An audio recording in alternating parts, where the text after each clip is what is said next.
ప్రేమించి మరొక దినము ఈ పునరుత్థాన దినం ఫిబ్రవరి నెలలో 2026 సంవత్సరంలో 2వ నెలలో దేవుడు మనం ప్రవేశపెట్టి ఈ మొదటి వారంలో దేవుని యొక్క సన్నిధిలో మనం ఉండడానికి దేవుడు కృప చూపించాడు. కాబట్టి అందరూ కూడా 2 చేతులు పైకెత్తి దేవునికి స్తోత్రాలు చెల్లిందాం. దేవుని స్తోత్రం. హల్లెలూయా, హల్లెలూయా. పిల్లలు, యేసయ్య కొరకు ఎన్నో మాటలు మీరు వింటున్నారు. ఆయనలో నాకు ప్రత్యేకత ఏంటంటే,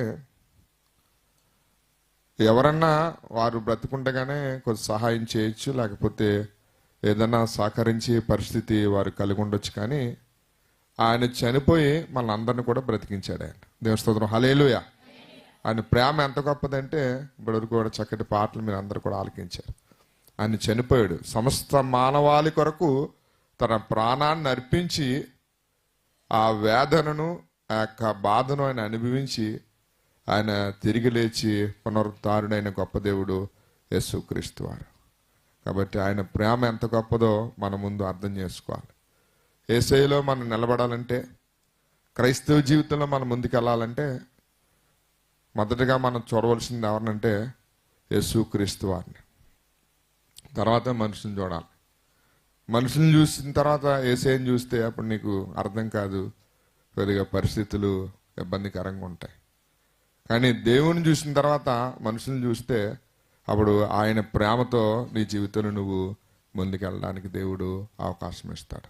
కాబట్టి దినాన్ని దైవ సన్నిధిలో మీరు అందరం కూడా ఆయన మరణించి నీ కొరకు ఆయన నీకు జీవితాన్ని ఇచ్చి మళ్ళీ ఆయన తిరిగి లేచాడు. అందుకని అంటున్నాడు, ఆయనలో జీవం ఉండేది, ఆ జీవము ప్రతి మనిషిని కూడా బ్రతికించుచున్నది అనే మాటను మనం చూస్తాం. పిల్లరా, యోహాను సువార్త 1వ అధ్యాయంలో యోహాను భక్తుడు చెప్తా అంటారు, ఆయనలో ప్రతి మనిషిని కూడా బ్రతికించడానికి లోకానికి వచ్చాడు. అంతేకాకుండా నిజమైన వెలుగుండెను, ఆ వెలుగు ప్రతి మనిషిని కూడా ఏం చేస్తుందంటే వెలుగుస్తూ, చీకటిలోంచి తప్పిస్తూ, మరణాంధకారంలోంచి విడిపించి, పాపపు స్థితిలోంచి విడిపించి, శాపపు స్థితిలోంచి విడిపించి, దాస్యపు కాడి కింద విడిపించి, దిక్కులేని తోచలేని పరిస్థితిలో, ఎవరో ఆదరించలేని, శాంతి సమాధానం అనుగ్రహించలేని పరిస్థితిలో యేసయ్య సమాధానకర్తగా, సమాధాన అధిపతిగా ఈ లోకానికి వచ్చిన మహా ఉన్నతమైన దేవుడు ఎవరు అంటే ఆయన యేసుక్రీస్తు వారు. ఇలా సమాధానపరచడానికి వచ్చాడు ఆయన, సమాధానకర్తగా వచ్చాడు ఆయన. బాధలు పెట్టడానికి, లేకపోతే శ్రమలు పెట్టడానికి, ఇబ్బందులు పెట్టడానికి ఆయన రాలే.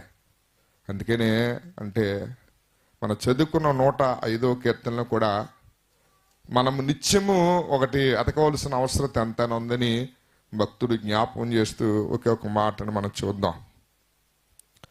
4వ వచనంలో రాయబడింది, యెహోవాను వెతుకుడి, ఆయన బలమును వెతుకుడి, ఆయన సన్నిధిని నిత్యము వెదకుడి.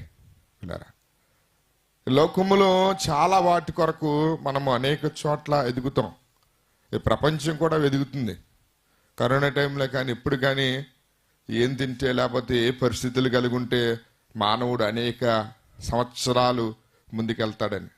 ఒక ఆయన ఏకంగా కూడా అవయవాలు ఇచ్చేవారున్న ఫెసిలిటీస్, సదుపాయాలు తక్కువ లేవు, డబ్బు తక్కువ లేదు, కూడా డాక్టర్ల కొదువు లేదు. అవయవాలు ఇచ్చేవాళ్ళు డోనర్స్ రెడీగా ఉన్నారు. ఈ అవయవం పోయిన వెంటనే మార్చడానికి ఎక్విప్మెంట్ రెడీగా ఉంది, అన్నీ రెడీగా ఉన్నాయి. విత్ ఇన్ సెకండ్స్లో ఆయన ప్రాణాన్ని వదిలాడు. ప్రపంచంలో పేరుగాంచినవాడు. వీళ్ళారా, ఈ దినాన్ని దైవ సన్నిధిని మనందరూ కూడా జ్ఞాపకం చేసుకోవాలి. దేవుడు ఆయన ఉచితమైన కృపచేత మనందరినీ కూడా జీవింపజేస్తున్నాడు. ఆయన ఏమిచ్చినా ఆయన రుణాన్ని మనం మాత్రము తీర్చుకోలేం. అందుకని దావీదు గారు అన్నారు, ఏమిచ్చినా నీ రుణం తీరదు, కాబట్టి దైవమా నా రక్షణ పాత్రను నిన్ను చేయబోని కృతజ్ఞతాస్థుతులు, వందనాలు నీకు చెల్లిస్తాను. అన్ని జనుల్లో నీ రక్షణ సువార్త నేను ఏం చేస్తానంటే ప్రకటిస్తాను. పిల్లారా, క్రైస్తవ్యంలో అనేక సంవత్సరాల క్రితం ఒక మిషనరీ ఒక కాన్సెప్ట్ రాశాడు. అది ఒక ఆయన కాపీ కొట్టాడు అనుకోండి. తర్వాత పిల్లారా, ఒకరు ముగ్గురు మారిస్తే అలాగే 33.5 సంవత్సరాల్లో ప్రపంచంలో ఉన్న 7 కోట్ల మంది పైగా ఉన్న జనాభా క్రైస్తవులుగా మారతారని ఒక కాన్సెప్ట్ రాశాడు ఆయన. ఎంతమందికి మనిషి క్రైస్తవులుగా దేవుని అంగీకరించిన ఒక్కొక్కడు ఎంతమందికి సువార్త చెప్పమన్నాడంటే ముగ్గురికి సువార్త చెప్పమన్నాడు. పెద్ద బరువేం పెట్టలేదు ఆయన. అలా చెప్తే 33.5 సంవత్సరాల్లో ప్రపంచంలో ఉన్న 700 కోట్ల మంది కూడా ఎలా మారతారంటే క్రైస్తవులుగా మారతారని చెప్పాడు. తర్వాత ఒక ఆయన దాన్ని కాపీ కొట్టి ఒక రకంగా వాడుకున్నాడు. వీళ్ళారా, అది చెప్పింది ఎవరంటే ఒక మిషనరీ చెప్పింది.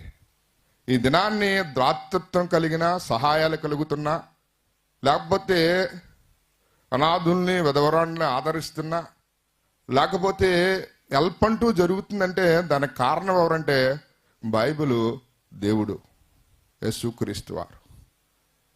ఆయన చూపిన కృప చేత, ఆయన చూపిన దయచేత అది వేళ జరుగుతుంది. దానికి మూల కారణం ఏంటంటే బైబిల్. దానికి మూల కారణం ఎవరంటే దేవుడు, యేసుక్రీస్తు వారు. లేదా దినాన్ని దైవ సన్నిధిని మనందరం దీని వాల్యూ తెలియక చాలా చోట్ల వెదికేవారిగా మనం కనపడుతున్నాం.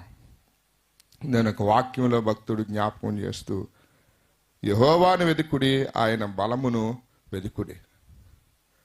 ఏం వెతకాలి మనం అంటే దేవుణ్ణి వెదికేవారిగా ఉండాలి. అందుకని అపోస్తలుల కార్యాలు అంటాడు, ఎవరు తడువులాడి తెలుసుకుంటారమని ఆయన భూమి పొలిమేరులను ఏర్పాటు చేసిన మాట అక్కడ రాయబడి ఉంటుంది. అంతేకాదు, వెదికలాడి కనుగొని వారి కొరకు ఆయన కనిపిస్తారని, ఆయన అందరికీ కూడా సమీపంగా ఉండు దేవుడని, ఎవరును కూడా ఆయన వదిలిపెట్టని దేవుడని చక్కటి మాటలు అక్కడ కనపడి ఉంటాయి.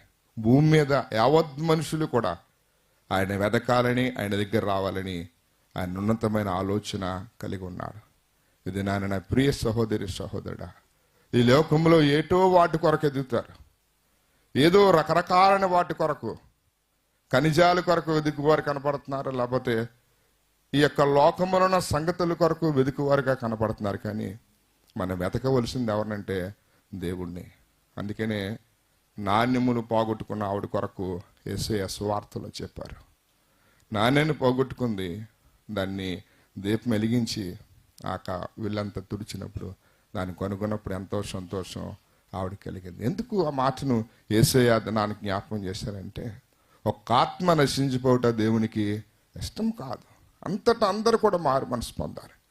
ప్రతి నాలుక కూడా ఆయన నామాన్ని స్తుతించాలని, ప్రతి మోకాలు కూడా ఆయన సన్నిధిలో వంగాలని ఆయన మహాకృపచేత ఆలోచన కలిగి ఉన్నాడు. కాబట్టి భూమికి పునాది లేనప్పుడే నిన్ను నన్ను ప్రేమించారు. కాబట్టి భూమికి పునాది లేనప్పుడే నిన్ను నన్ను చూశాడు. కాబట్టి భూమికి పునాది లేనప్పుడే నీ యందు ప్రేమ కలిగి ఉన్నారు. కాబట్టి ఇంకా నువ్వు సజీవ లెక్కలో ముందుకెళ్ళగలుగుతున్నావు.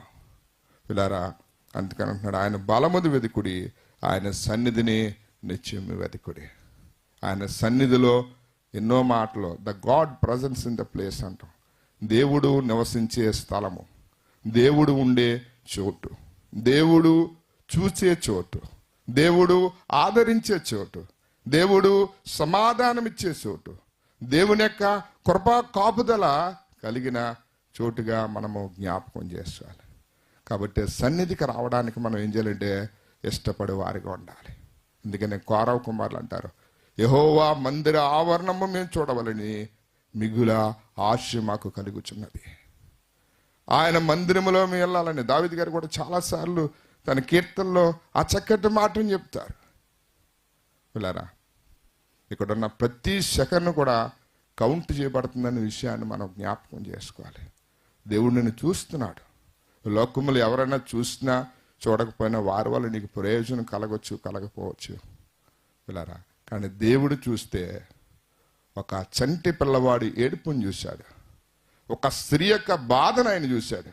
ఎక్కడ చూశాడంటే ఎడారిలో, ఎవరికి సంబంధం లేని ఒక స్థలములో, ఎవరు ఆదరించలేని స్థలములో, ఎవరు కూడా ఉపయోగకరమైన స్థలములో లేనప్పుడు, సహాయం చేయవారు లేనప్పుడు ఆ ఏడుపును, ఆ బాధను ఎవరు చూశారంటే దేవుడు చూశాడు. దేవుడు చూశాడు. అందుకని అంత చక్కటి మాట అంది హాగర్ గారు, బేహోరు లాహోయి రోయి, చూస్తున్న సజీవుని యొక్క బావి అనే మాటను జ్ఞాపకం చేసింది. ఇది నాన్న దేవుని సన్నిధిని వెతుకువారుగా ఆయన మాటలను అదకడం అంటే అందుకని అంటాడు, వెండిని కనుగొన్నట్లుగా నేను కనుక్కున్నాను అంటాడు. అమూల్యమైన ఉన్నతమైన మాటలు మీరు ఆలకిస్తున్నారు పిల్లరా. అన్నీ కూడా మీరు ఆలకించి అంగీకరించి దేవుని యొక్క సన్నిధిలో సహవాసంలో మీరు ముందుకెళ్ళాలని మీ రక్షణను అనుదినం కాపాడుకుంటూ అనేక మందికి మీరు సాక్షులుగా సాదృశ్యంగా మీరు ఉండాలని ఒక దైవ సేవకుడిగా కోరుకుంటూ ఈ కొద్ది మాటల దేవుడు మినుకుల్లో దీవించి ఆశించును గాక.